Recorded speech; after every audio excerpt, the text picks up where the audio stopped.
జాతీయ మహిళా కమిషన్ అధ్యక్షురాలి పదవీకాలం ఎంత? 3 సంవత్సరాలు. భారతదేశంలో తొలి మహిళా విశ్వవిద్యాలయాన్ని స్థాపించిన రాష్ట్రం? మహారాష్ట్ర.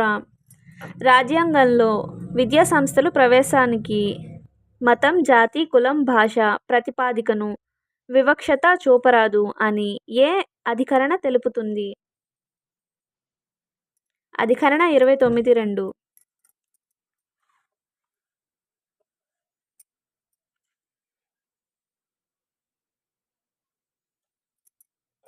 క్రిమినల్ ప్రొసీజర్ కోడ్ భారత శిక్షా స్మృతిలోని ఏ నిబంధన ప్రకారం ఎటువంటి ఆధారం లేకుండా జీవించే తల్లిదండ్రులకు తమ పిల్లల ఆదాయంపై బతికే హక్కులు గుర్తించబడింది?